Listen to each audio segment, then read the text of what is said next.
Hey, welcome back. This is lesson 2 of our Agentic AI series, and today we go one real step deeper. In lesson 1, you built your very first LangChain app, a model and a chain glued together with that pipe. If you did the hands-on, brilliant. This builds straight on top of it. And if you are brand new, do not worry. I will catch you up in about 30 seconds. Today is all about the two things every serious LangChain app is built from: messages and prompt templates. Let us get into it. Here is your 30-second refresher. A large language model is just a text-in, text-out machine. LangChain wraps it so you can actually build with it. Last time we made a model with OpenAI, wrote a prompt template, and piped them together, prompt, into model, into parser, using LCEL, the LangChain expression language. That pipe is still our best friend today. If that made sense, you are ready. If not, pause, go watch lesson 1, then come straight back. Let us start from a clean slate so you can follow from zero. I'll make a fresh folder and run UV in it. In 1 second, it scaffolds a whole Python project, a pipe_reject file, a pinned Python version, and a starter main.py. Nothing installed globally, no mess. Now the pieces we need: UV add LangChain, LangChain-OpenAI, and python.env. One command, and UV downloads them and builds the virtual environment. Same toolbox as last time. Today we lean harder on LangChain core, which is where messages and templates live. And our secret key stays in a .env file, never in the code. The model's address and the key live here. The code reads them at runtime. Setup done. Now the fun part. Here is the idea that unlocks everything today.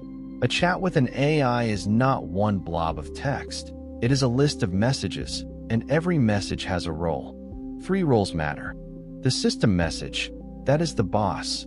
It sets who the model is and how it behaves.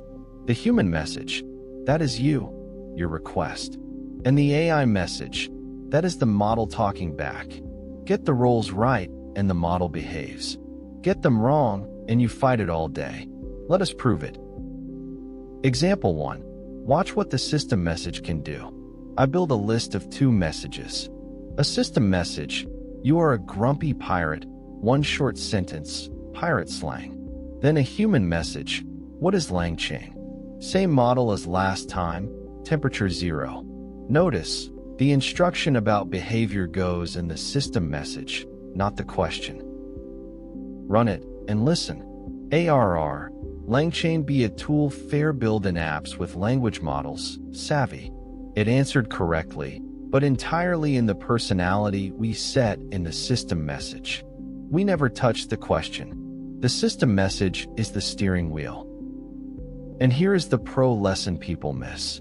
If you had buried act like a pirate inside the human message, mixed with your question, the model often treats it as more request text and ignores it. So keep them apart. Behavior, tone, and rules go in the system message, where the model treats them as law. Your actual asks go in the human message. Do this, and your app gets dramatically more reliable. Next problem. You do not want to handwrite every prompt as a fixed string. That is what prompt templates are for. A template is a prompt with blanks in it, placeholders in curly braces that you fill in later. Write it once, reuse it 1,000 times. LangChain gives us ChatPromptTemplate for exactly that. Example 2. I build a ChatPromptTemplate for messages. A system message: you are a blank tone teacher, reply in under 20 words, and a human message: explain blank topic. Those 2 blanks, tone and topic, are our variables. Then I pipe the template straight into the model with our friend, the LCEL pipe. I invoke it with tone equals cheerful and topic equals an LLM, and out comes a cheerful, under 20 words explanation. Change those 2 values, and the exact same template explains anything you like. One template, endless prompts. Now the gotcha that bites everyone. Suppose I want JSON back, so I drop a real example with curly braces into my template, name, colon, and so on. I run it, and boom. Look at the error. LangChain sees those curly braces and thinks, aha, a variable called name, and demands a value I never gave it. It literally cannot tell your literal braces from a placeholder. The fix is tiny once you know it, double the braces. 2 curly braces means, this is a literal brace, leave it alone. I escape them, run again, and it works. Burn this in, single braces are placeholders, double braces are literal. The day you put JSON or code in a prompt, this saves you an hour. There it is. Clean JSON back, no crash. Example 3. Teaching the model by example, called few-shot prompting. Sometimes describing what you want is not enough. It is easier to just show it. I give it 2 examples. The build passed, that is positive. It crashed again, that is negative. I wrap them in a few-shot chat message prompt template, slot them in before the real question, and ask it to classify a brand new sentence. Run it on, finally shipped it, and it replies, positive. 1 clean word, in exactly the format of my examples. I never wrote a rule about what positive means. The examples taught it. The gotcha here is subtle. The model copies the shape of your examples, their length, tone, and format. If your examples answer in 1 word, it answers in 1 word. If they are messy, its answers get messy. So make your examples clean, consistent, and representative. Your examples are the instructions. Choose them like a teacher, not at random. Example 4, memory. A problem you hit the second you build a chatbot. By default, the model is a goldfish. Every call is a blank slate. It remembers nothing. Ask it your name with no history. And, I am sorry, I do not have access to personal information about you. That is not a bug. Each request is independent. So how do chatbots remember? We feed the past back in. Watch. In my template, I add a special slot, a messages placeholder called history, right between the system message and the new human message. Then when I invoke, I hand it a list of earlier messages. A human message where I said my name is Sam and I love Python, and the model's earlier reply. That placeholder pours the whole history back in. Now, in a fresh call, I ask, what is my name and my favorite language? And it answers, your name is Sam, and your favorite language is Python. It remembered, not by magic, because we reminded it. That is the secret behind every chatbot with memory. The key insight: the model still has no memory of its own. You are the one keeping that history list and passing it back every single time. The messages placeholder is just the doorway you pour it through. Later we will let LangChain manage that for us. But understanding what really happens under the hood is what separates people who can debug their agents from people who just copy code.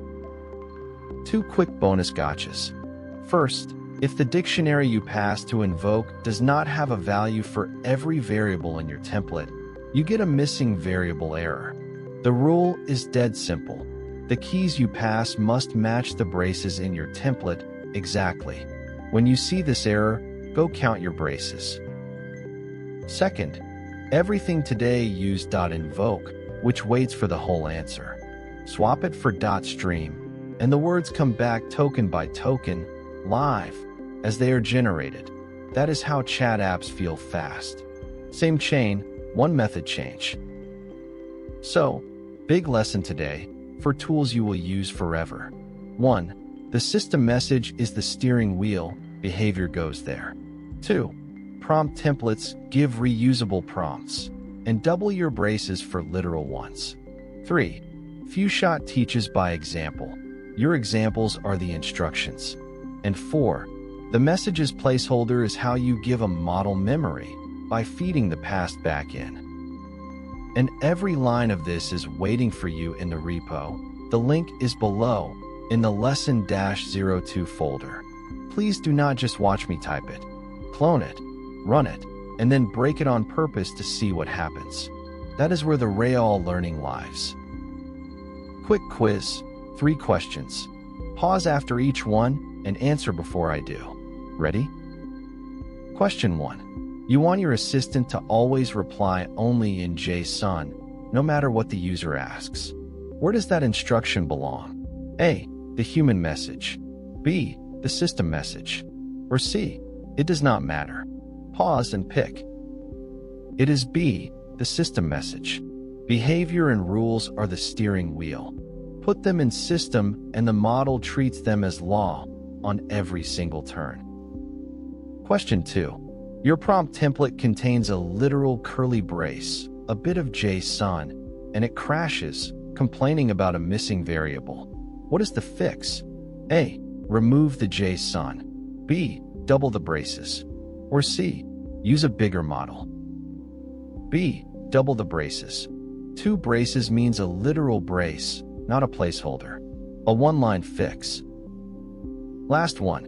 Your chatbot forgets the user's name from one message to the next. What do you add? A. A messages placeholder that feeds the history back in. B. A faster model. Or C. A longer system message. A messages placeholder, and you pass the past messages in with every call. The model has no memory of its own. You are the one who gives it one. And before you go, one honest thing. Nobody, and I mean nobody, masters this in a day. I fumbled every one of these the first time. I forgot to double my braces. I passed the wrong keys. My chatbot kept forgetting names. That is not failure. That is the process. So type these again tomorrow. Break them on purpose. Watching me is the warm-up. Your own reps are the workout. Come back to this lesson twice, and by the 3rd time it will feel obvious. Keep flying, little parrot. That is lesson 2, messages and prompt templates, the real foundation of every LangChain app. Next lesson, we go deep on LCEL itself, the pipe, and all the powerful ways you can chain things together. The full code is in the repo linked below. If this helped you, subscribe. The channel is Tech Fluencer Eval, and I will see you in lesson 3. Keep building.